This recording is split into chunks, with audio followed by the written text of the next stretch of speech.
Hello and welcome to this week's video in our course Competition Policy and Strategy. In this week we are going to cover the solutions on assignment number 11 on the topic of two-sided markets.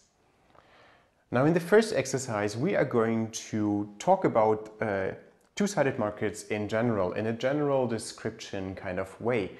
This is of course the groundwork that we need to lay first in order to then subsequently solve the second exercise where we are going to talk about a model of a two-sided market. So let's first start with a description of two-sided markets and some definitions and wordings that we need to clarify in the first step. So within this exercise we are first going to describe the properties of two-sided markets and provide examples. In this we are going to distinguish between the roles of buyers and sellers and the platform itself.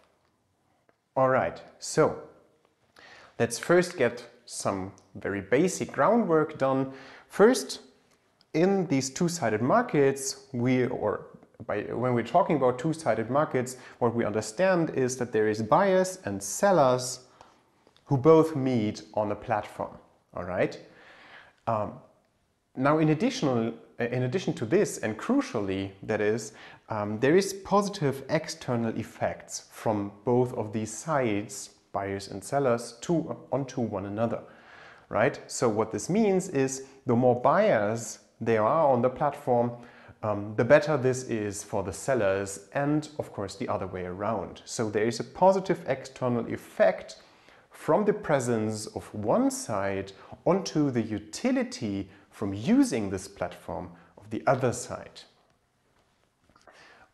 Okay, then this two-sidedness and the trade volume is not only driven by the prices of the platform, but also by the price structure.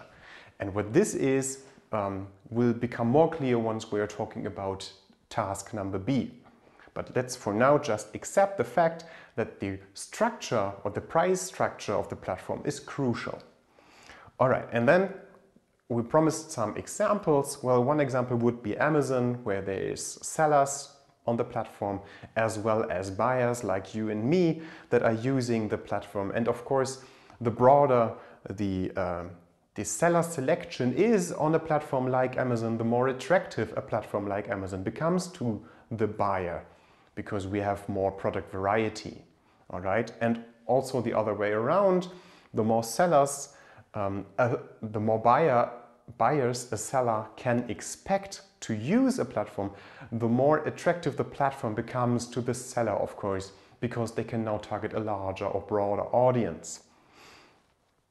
Credit cards are another example where there's two sides, where the platform is the institute that offers the credit card, and two sides of the market would be firms or businesses that accept a certain credit card provider or a certain credit card system, and then consumers are the other side of the market, consumers who are who are using the credit card in order to pay. Next example would be newspapers. Well, the broader the readership is of a newspaper, the more interesting the newspaper is, for example, for firms that want to put ads into the newspaper, and then maybe even the other way around. The more funding the newspaper gets and the more broad the information in the newspaper is, the more interesting the newspaper is to the reader then at the same time. Malls, I think that's quite straightforward then again as well. The more buyers there are in a mall, the more interesting becomes the individual lot, the individual space or store within this mall for a seller, and the other way around. If there is a lot of sellers in the mall, a lot of interesting shops in the mall, then this mall becomes more interesting to potential customers and visitors of the mall.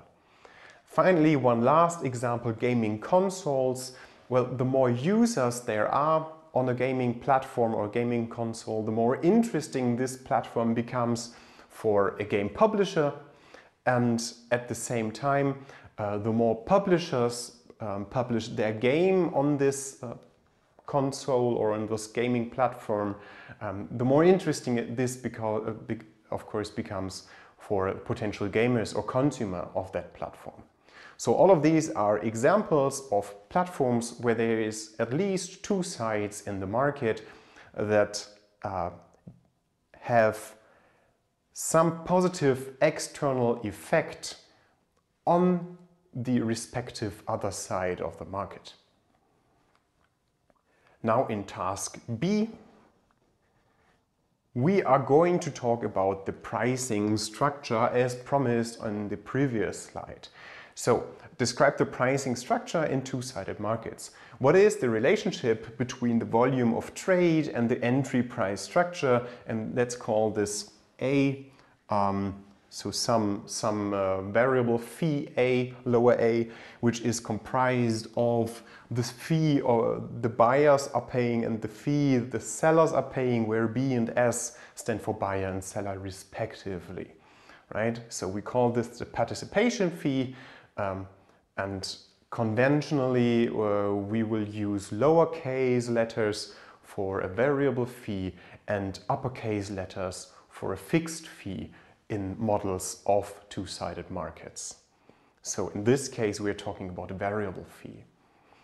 So so this variable fee can be put onto the sellers or onto the buyers. So there is some amount of fee that the platform wants to collect, and now the platform operator may decide on who to put this fee on, so to speak.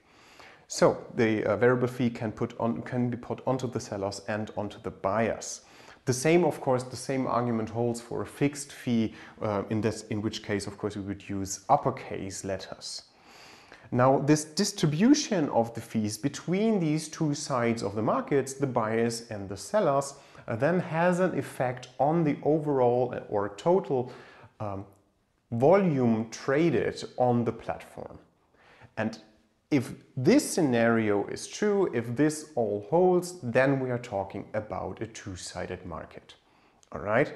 So, formally, if this trade volume V changes in this composition or distribution of the fee, of the participation fees, then we are talking about two-sided markets. And that's what we meant earlier by the price structure. So it's not only important what the total amount of fee is that the platform operator collects, but instead the distribution of this platform fee, of this participation fee, onto each side or between both sides of the market. This distribution then has an impact on the trade volume on the platform, right? And now, if this is the case, then we are talking about two-sided markets.